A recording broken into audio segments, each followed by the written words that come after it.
Hi, I'm Kathy Chaco from St. Columba Parish, here to talk to you today about technology in service of our faith. This was a talk that I gave in our Infusions of Faith series on February 9th, 2025, making it more widely available through our social media. So in this first image, we see a woman taking a break from her computer. She's at prayer, obviously in a place in the presence of the Lord. Maybe her computer is assisting her in this prayer or providing some atmosphere which is conducive to prayer. But at any rate, she's not owned by her screen. She's taking a break from it, and perhaps it's assisting her in her prayer.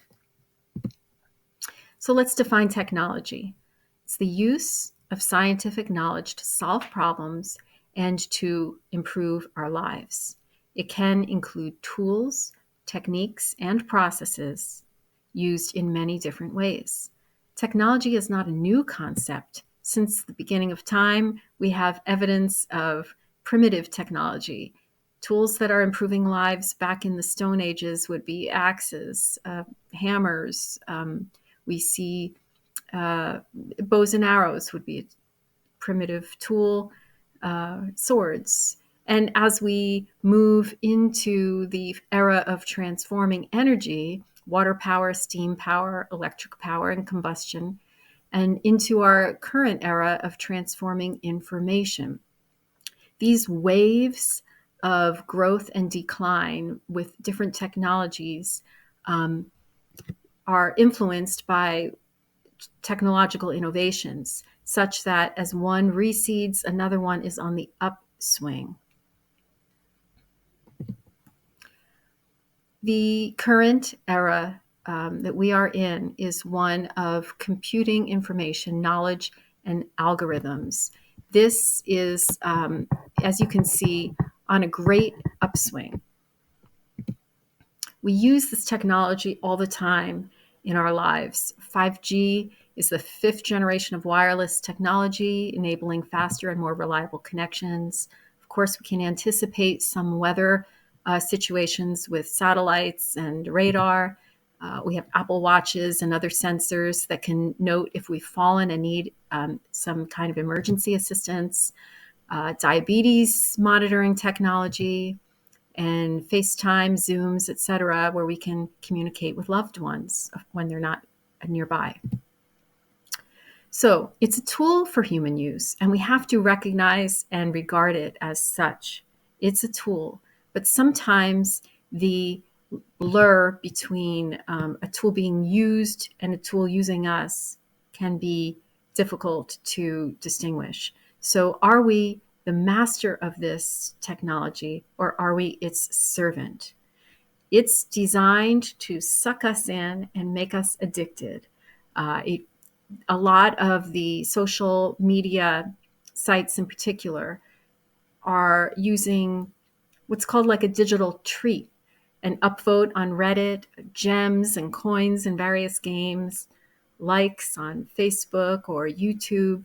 We keep feeling like we have to check back and connect and see and measure our status based on how we are being perceived in our online presence. This can create a cycle of addiction that is difficult to manage. It affects the neurotransmitter release, dopamine in our brains, which can, affect our frontal cortex. So it's definitely problematic if we can't manage it. And as I said, sometimes the master and the servant are difficult to distinguish. For instance, if you're a Downton Abbey fan, here's Robert Crawley and Mr. Carson. And sometimes you just can't tell who's the master and who's the servant. Some obvious pros of technology, which I think are helpful to acknowledge, are increased efficiency in the workplace, powerful data analysis, ease of information gathering and education, ready communication and collaboration, medical advancements, global communications, and quality of life enhancement. So the scale that I've put on this slide is evenly balanced, because we also have just as many cons, and I'm sure we could think of more on both sides. It's very distracting, as we all know. You can lose productivity, falling down rabbit holes, loss of privacy, very easy access to harmful content, even if you're not looking for it, highly addictive. There's the potential for social isolation. And as we'll touch on at the end, artificial intelligence, moral and ethical considerations, which has really captured the attention of theologians and is very actively discussed in the church community. So, how can technology serve us in our walk of faith? Believe it or not, in today's world, the spreading of religious messages and conversion of people to faith is increasingly happening online rather than solely through traditional in-person methods like church sermons or door-to-door outreach. A long time ago, people would knock on your door and talk to you about faith and could you come back to church. But now what we find is that the power of the internet is really a major tool in drawing people into a faith community. How can technology serve us in our walks of faith? Here are just some examples: websites, social media, apps, podcasts, media streaming, and virtual faith building events. And just in case you're not really understanding or familiar with podcasts, about 100 years ago, the advent of radio technology brought the potential into households to listen to programming from someplace else and learn about something new in a serial nature, especially that would draw you back week after week. And that's what podcasts are, on any topic that you could be interested in. This technology is being used, especially virtual faith-building events, by Pope Francis.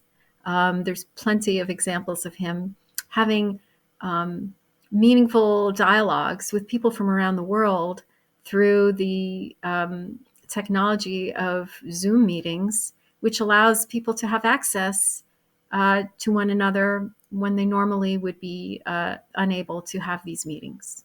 So first, we're going to talk a little bit about websites and how we could use websites to enhance our faith. One great example of an opportunity to pray through a website is Come Pray the Rosary. So here's a little look at how this works. It is a website that was designed in 2008. And so, that's been around for quite a while. It's not the slickest or fanciest website, but allows you to pray the rosary either worldwide or by yourself. Hail Mary, full of grace, the Worldwide, Lord is with you're thee. praying the Blessed rosary art with thou among 17 women, and other blessed is the people. fruit of thy womb, Jesus. While the slides are playing, showing Hail you Mary, some full of beautiful grace, the sights in the Lord is Holy with thee. Land. Blessed art thou among women, and blessed is the fruit of thy womb, You'd Jesus. have to time it right to start at the beginning in this mode. But there is a sense of community this way, and you can log your intentions on the website as well.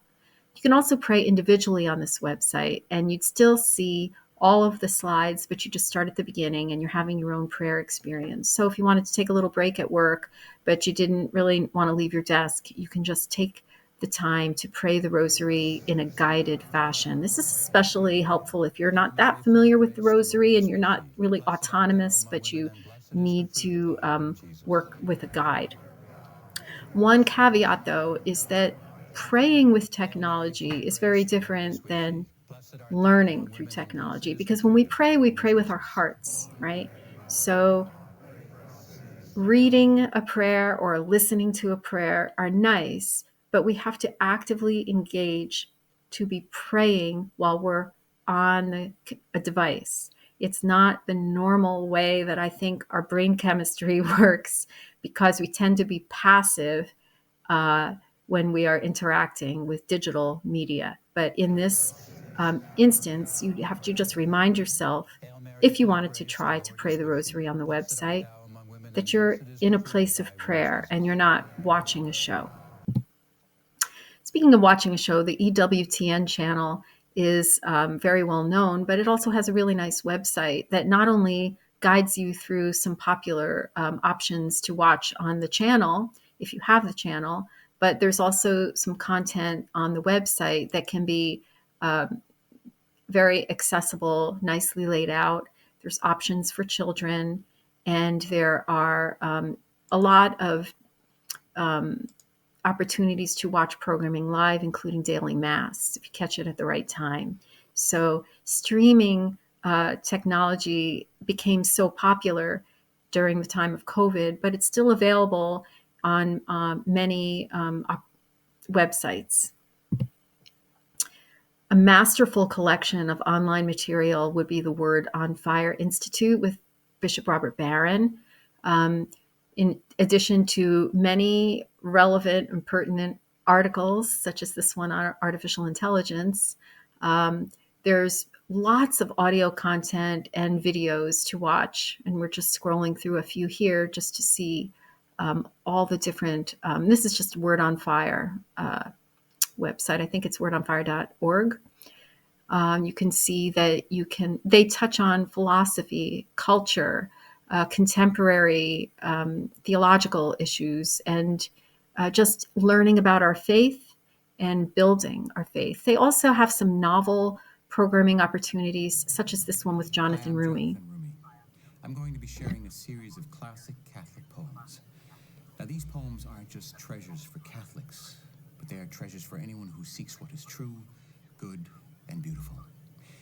In a world that is at times so dark and heavy, allow us to share with you that which is light and uplifting.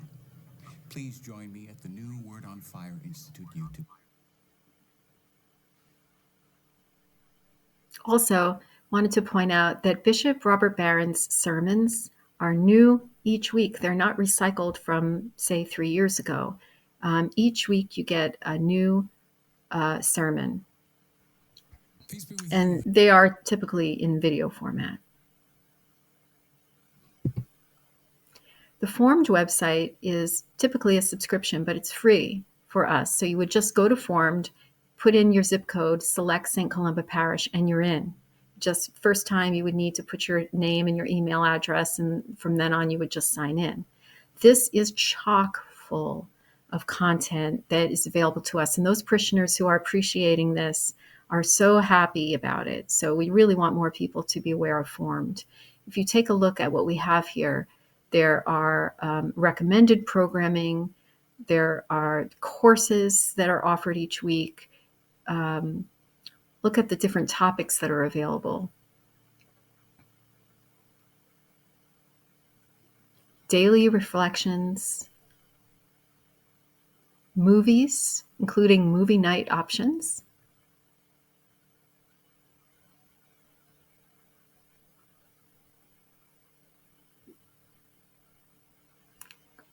a lot of content for children, so that when your kids want to watch a video, it doesn't have to be Bluey.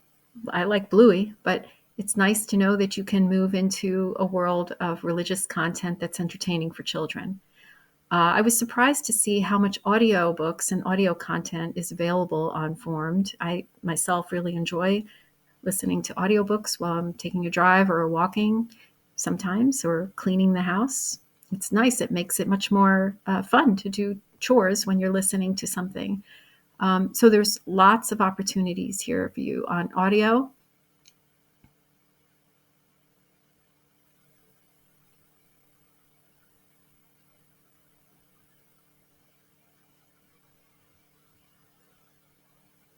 And there's also books that you can enjoy. Click on the book, and there it is for you to download.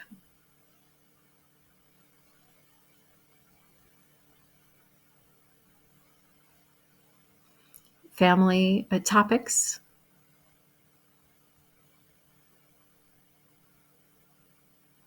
And a Spanish section. So really wonderful resource that we're happy for you to take advantage of. Now, Our own website is undergoing a massive change this year. This is just a little sneak preview of what our new website will look at. You'll encounter these big blocks right on the front that scroll, or you can scroll them yourself, and a nice, clear schedule of our Mass, Penance, and Adoration times. At the bottom of every page, you have these options here. And this is still being built, so it might be slightly different when we launch it, but this is the basic design. When you go back to that, I think I'm going to take a look at the menu right now, which will look different depending on whether you're on a desktop or a laptop. The same basic menu, but a lot of the most commonly accessed elements are available right on big buttons on the front. Next Generation Parish, Bulletin, Contact our staff this week in our parish, come visit with maps and parking, funeral planning, and then we scroll down and there are 3 sort of blog items that can be just reminders of things that are happening now. And at the very bottom, you see our social media, our Facebook and our YouTube links, and some other options for you to access right from the front page. So speaking of social media, as I said, we have a Facebook page. And if you're on Facebook already, we recommend that you take a look at our Facebook page and perhaps give us a like, so that when you're on Facebook already, some of the content that you're seeing is from us. It's a great way to check in and see if anything's new in the parish, but also it will help to cultivate a news feed with information from the church. I put the rabbit there because, as with any social media, you can really fall down a rabbit hole. And more, it seems like the content that you get on social media, such as Facebook, is not your curated content. It's marketed towards you to see if you will click on it or take the bait. And some of it can be really off-putting. So we recommend that if you're involved with Facebook, don't scroll, but be mindful and intentional about what you're looking for. Get your information and then put your device down and move on to something else. Here's our Facebook page, just so you know what it looks like.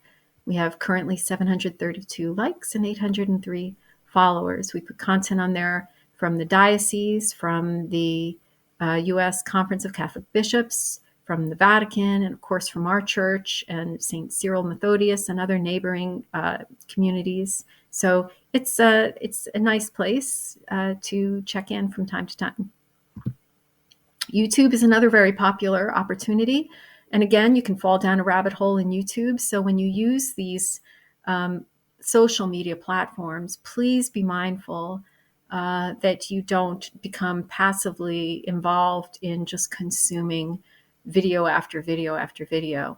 Our recommendation for YouTube is the amazing access of homilies, reflections, podcasts, talks, music. We use it sometimes even for choir practice if we can't get together in person.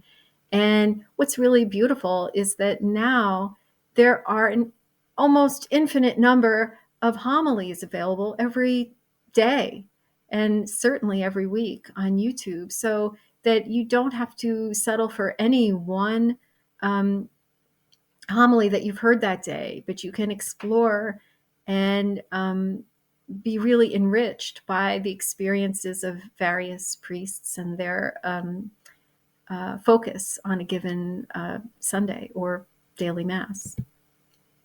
Some very popular women in the Catholic world on Facebook are Sister Josephine Garrett and Sister Miriam James Heidland. And if you haven't experienced either of them, I recommend you check them out. And of course, some of the mega superstars of Catholic social media are Father Mike Schmitz and Bishop Robert Barron. When you follow anybody on Facebook that is providing you with great Catholic content, I recommend that you add that provider to your daily prayers. Pray for them, perhaps find other ways to support them, maybe sharing some of their videos with friends, or you could get involved in learning about their community and if there are ways that you can support them financially. Here is our YouTube channel. It's called St. Columba Parish, and we have 395 subscribers and 204 videos. When you first click on this YouTube page, there's just a whole lot of everything. It's kind of a mixed bag. And you may go like, how do I even approach this? Well, always go to playlists. And then you can see there's parent resources from Dr. Gregory and My Catholic Faith Journey, our virtual choir videos that we made during COVID, informative videos, music and church images, and the Rosary. Rosary videos were done with money.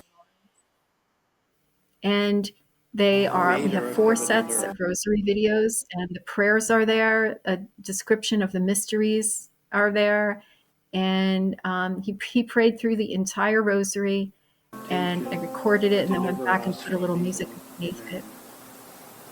I think it's nice too to just fix your eyes on the artwork as you're praying, to contemplate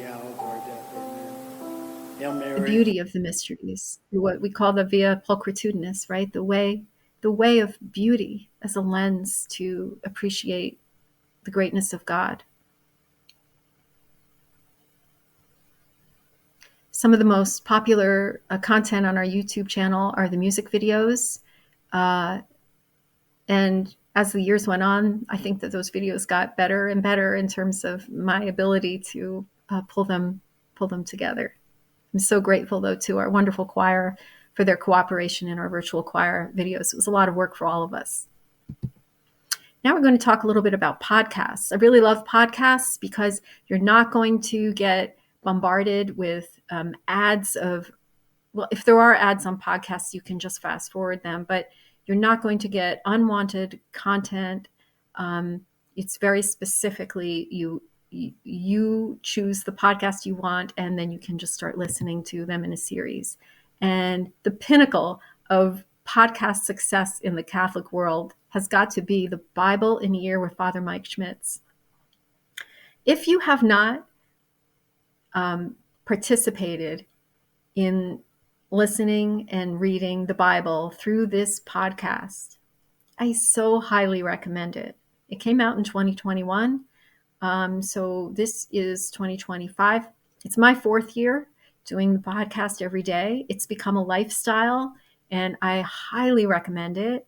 I've done it many different ways. You can just listen to him, or if it's better for you to focus with reading, which I think it is for me, you can read along while he's reading, or you could read the Bible passages first and then pick it up with him a little further down into the podcast when he's discussing them, whatever works for you. And the Bible that he's using is a Bible that is put together by Jeff Cavins, and it is the Great Adventure Bible available in our parish office. We have them at a little discount.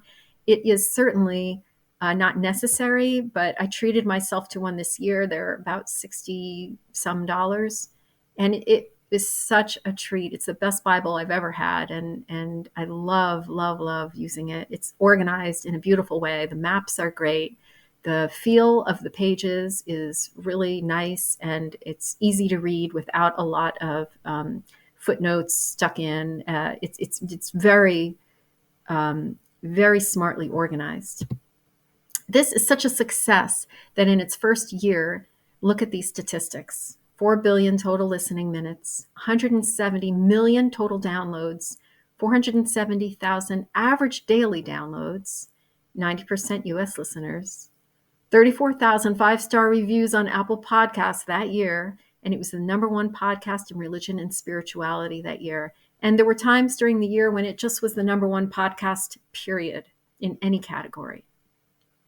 That's why the scale is tilted towards the positive side for this instance. And once again, the next year, this podcast was #1. This year, it's up over 700 million downloads. This includes the podcast, the YouTube videos, and the Hallow app.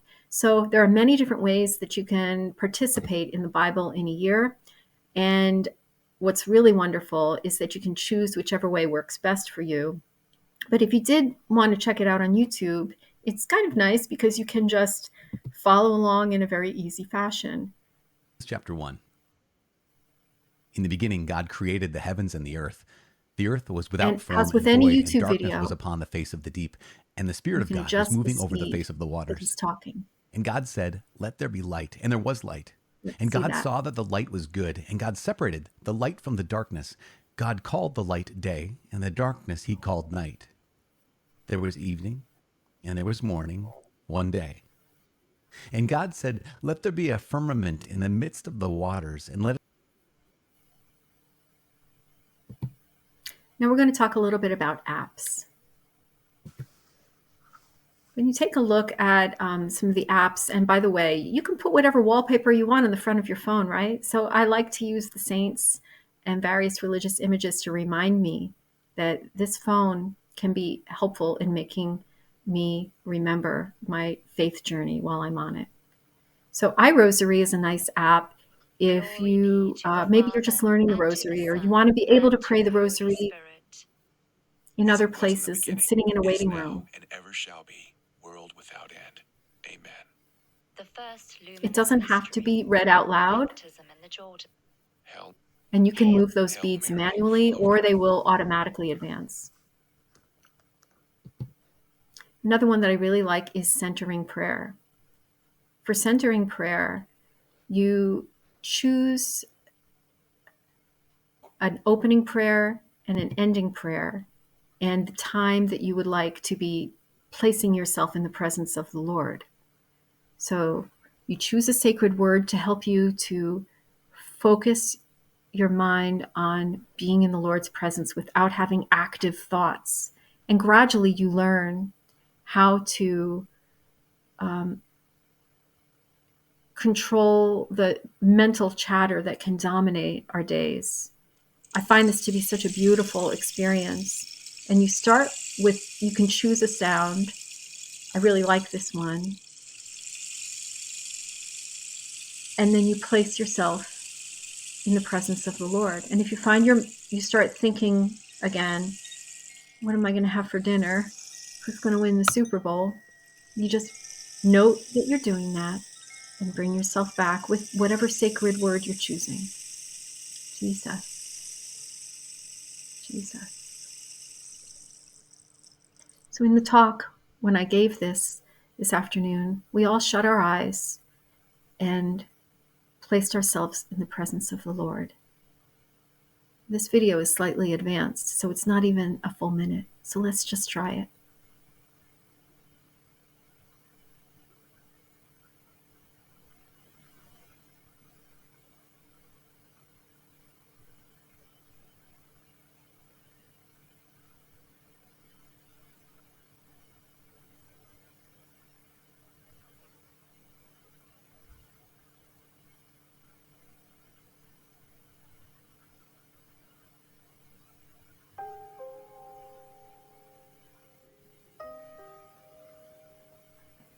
If you're a person that says, I can't meditate, that's not for me, that's fine, but it is a learned skill.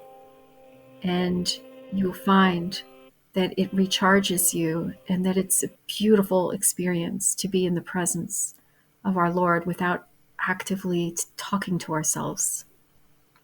Ends with a beautiful prayer of your choice, and that's the Centering Prayer app. Let's take a little look at Hallow.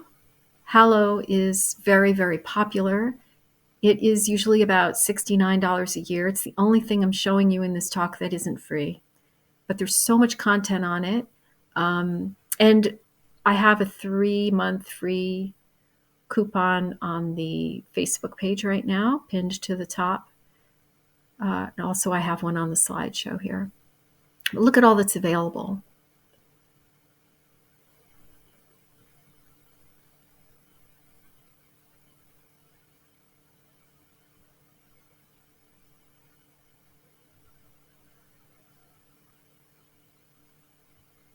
Some of the most popular presenters on Hallow are Jonathan Rumi from The Chosen, Mark Wahlberg, the actor, Jeff Cavins, who does a wonderful daily reflection every day.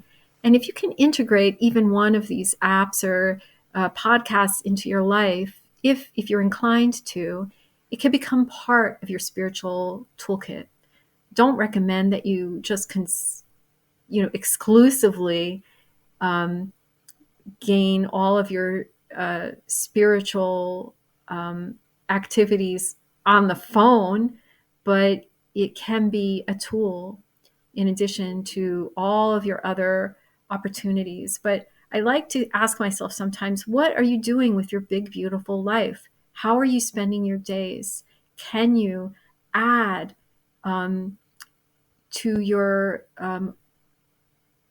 walk of holiness while you're in the midst of washing the dishes or driving to work by connecting your phone through the Bluetooth and listening to a prayer or a talk or a spiritual book or religious content of any kind.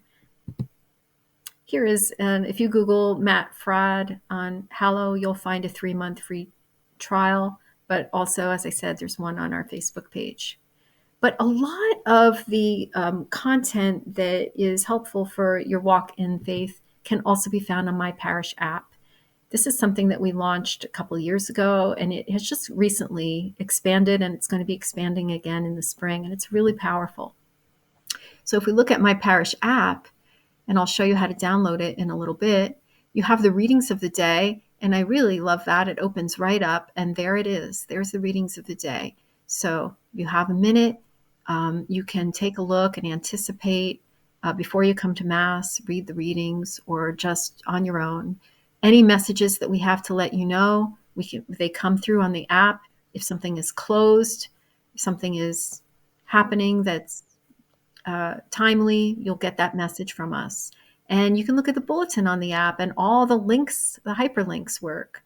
So you can just February 9th, zoom in, 2025. and click on a Fifth link, and Sunday it'll take in you where you Ordinary need to Time. go. A reading from the book of the prophet Isaiah. So quickly, we're listening year to King the Uzziah readings of the died. day through the bulletin, through the app. What else do we have here? All of the homilies, which I record at Mass, I upload them the same day onto our website and onto the Parish app. This is a huge prayer book, this Parish app. Sometimes, you might want a specific prayer and you just want to speak to the Lord through a beautiful prayer, and that is certainly provided on the app. The Holy Rosary section is Father John, I think John Ricardo, and he has praying the Rosary, but also talking about the Rosary. This is different than the Rosary in a Year, but it's an option here on the app, and you can adjust the speed. And I'm going to see if we can get something between 0.5 and 1 on our app, working on that. Inspire Daily. So just like the Living Faith book, you have something right here that you can read every day that is tied in with the daily reading and theme. Saint of the Day. One of my favorites is the God Minute. I asked them to put this on the app because it's really powerful and beautifully done. It's usually about 10 minutes. Starts with a little music, moves into the word of the Lord and a There commentary. is not one recorded word that Joseph says. But Joseph is one of the greatest of all saints, not because of what he said, but because of what he did. Because his life so. Of course, we have Father Mike Schmitz in the Bible in a Year right inside our Parish app. No app would be complete without it. And you can adjust his The sons speed of Israel lifted up their in eyes, and the app. behold, the Egyptians were marching after them, and they were in. You scroll to whichever day you want. They're all there. And sometimes we can hear some of these stories, and we think, "Gosh, that seems so strange. They offered an unholy fire. What's that mean?" The Rosary in a Year, the new podcast, is available in Parish App, and it's a beautiful experience. You don't have to begin at the beginning. You can just jump in at any time. Is really focusing on this initial movement of prayer, of encountering God. I think many of us can experience in some of our prayer, it can feel a little bit like we're just kind of talking to ourselves. So we're really going to hone in and practice this fundamental movement of what many people call the practice of the presence of God. Really having our prayer be less about recitation and more about relationship. So we're going to really dive into focusing on Jesus and Mary in particular.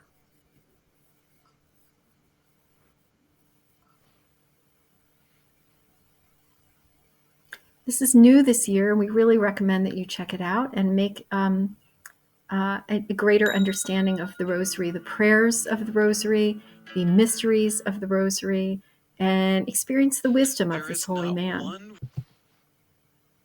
Get to know him. Pray for him. Abiding Together is one of my favorites. Many of my dear Catholic friends enjoy this together. It's geared towards women, but it's for anybody. On your journey with Jesus Christ, and wherever you find yourself in the world, wherever you find yourself in your life, you are most welcome here. And we know that the Lord will speak to you. My name is Sister Miriam James Heidland, and every week I am joined by two of my very dearest friends, Heather Kim and Michelle Bensinger. And we speak about what the Lord is doing in our life. We speak about our sorrowful mysteries, our joyful mysteries, and how the Lord is leading us in it all. And you are most welcome right here, right here. So please grab a cup of coffee, settle in, and welcome home. It's so inviting and accessible, and they do book studies and talk about current happenings in the Catholic Church, and it's just so enriching.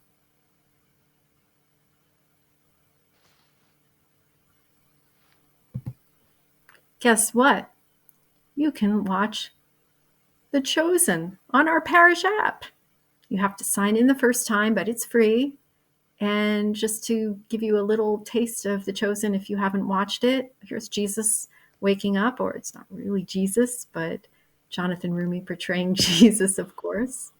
Here he is waking up from a dream. Who was he dreaming of? Let's see.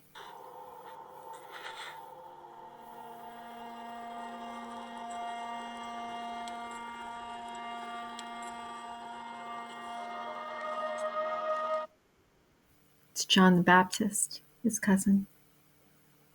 So moving. If you haven't experienced The Chosen, please do it. You will love it. Scott Hahn's reflections. We have the audio Bible, and look at the actors that are dramatizing the Gospel of Mark. There's so many of them there. And Formed, the website that I showed you earlier, is right there inside the Parish App. You sign in through our parish, 17815. Here is some homilies and other little short videos There's a from tight Bishop Robert correlation Bolton. between screen time and depression. The higher the screen time, the deeper the depression. Even as I'll confess it, I get drawn into these things too. They're designed that way, and you end up. What are you looking at? Yeah, right. 98% of it is a waste of time, but you're looking at it. You know, in a way, with all these things though, it's a bit like you're shaking your fist at the blue sky, because what are we going to do? I mean, they're there, right, like it or not, and kids who were raised on them, they're not going to heroically eschew them and go off into the desert, and so I do wrestle with that. And look, we're using it now. I mean, I use it in my ministry, so I don't think it's all bad by any means. It can and should be used. And look at some of these, maybe they're better, these long form kind of podcasts where people listen for hours, right, to fairly high level conversation. Fair enough. How's that different than Illinois farmers standing out in the fields listening to Lincoln and Douglas debate in 1858? I don't know, maybe it's not that much difference. So it's got to be monitored. We can't just bury our heads in the sand. We can't say make this go away, but I guess to subordinate it to these great moral ends. It's funny that video came up when I scrolled through, and he doesn't speak that fast. That's a highly edited, condensed Facebook short, YouTube short video. So don't be discouraged if you think he talks too fast. That's not really his style. So here is a QR code in case you would like to download the app through the QR code, or you can just text app to 55321. And when you download the app the first time, you have to choose our parish by putting in the zip code, and then that's it. You're plugged in. Little teeny bit I wanted to talk about artificial intelligence. It's not my area of expertise, but it's relevant. It's technology that enables computers and machines to simulate human learning, comprehension, problem-solving, decision-making, creativity, and autonomy. It's infiltrating into our daily lives in some ways that help us, in some ways that could harm us. So it's very important to be aware of it, and it's certainly on the mind of the Pope and the Vatican, and they talk about it and meet on it and publish about it.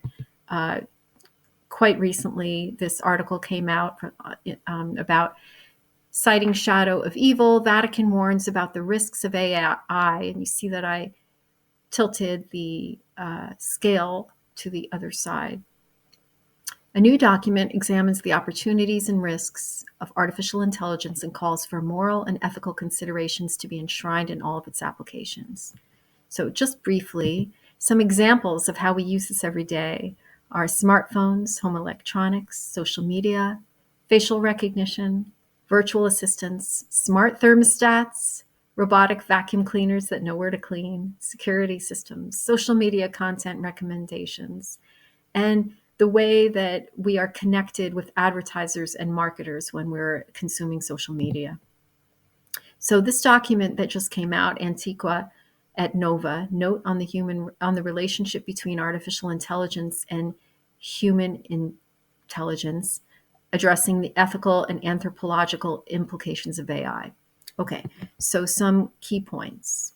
Human dignity and AI. AI should be complementing, not replacing human intelligence, ensuring that the advancements of AI are respecting human dignity. Ethical concerns in warfare, warning against autonomic weapon systems that would operate without the intervention of humans. Impact on human relationships, that's obvious. Some people are actually substituting virtual partners instead of real partners. And in general, this type of involvement with artificial intelligence can isolate us from the people that we love. Privacy and surveillance issues, environmental considerations, it consumes a lot of energy and can have an impact on the environment. Educational implications, obviously, we are raising a generation of children that are able to circumvent the normal cognitive process of constructing their own thoughts. Healthcare applications, we need to make sure that there is transparency about how your healthcare is affected by decisions made with artificial intelligence. And misinformation and deep fakes, which are everywhere. We all are aware of the fact that there is a very obvious problem with the ability of artificial intelligence to look real when it's not. So the document underscores the need for responsible development and use of AI, ensuring that it serves the common good and upholds the intrinsic dignity of every person. Warning, use with caution. Remember that we are called to guard each one's dignity and save each one's pride. Just as a reminder, here is Genesis. Then the Lord God formed a man from the dust of the ground and breathed into his nostrils the breath of life, and the man became a living being. Artificial intelligence is an it. It is not a person. Even if we call it Alexa or Siri or Google Assistant, it lacks a reflective consciousness. It's not able to speak heart to heart. It can convey information, but it cannot truly evangelize.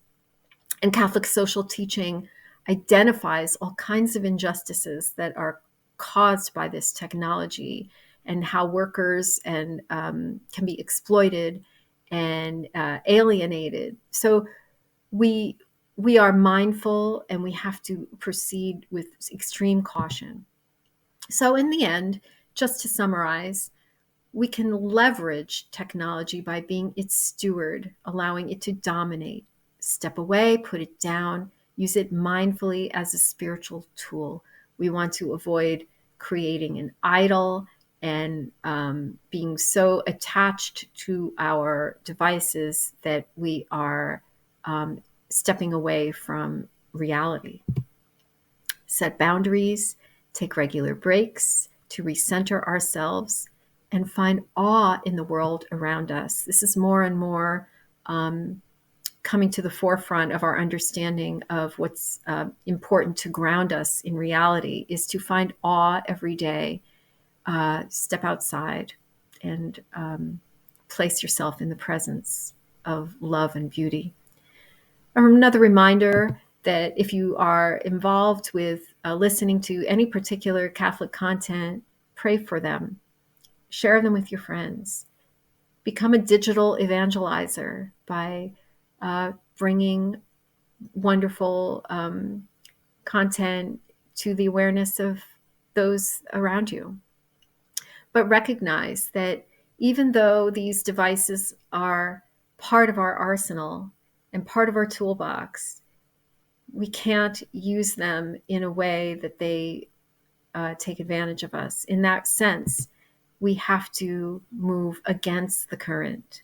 Yes, we can use and interact with our devices, but we need to ultimately use them to enrich ourselves and society so that we can grow closer to Jesus and be with him forever and spread the gospel. So it's not the easiest thing to do, but we move against the current. Otherwise, we could just be presented with a constant influx of material that is not only useless, but could be damaging. So proceed with caution, but enjoy the many, many opportunities to build your faith through the opportunities on the technology which is available to us now. And if you have any questions or want to talk about this more, I'm in the parish office. My information is out there on the website, and I'd love to hear from you. Take care.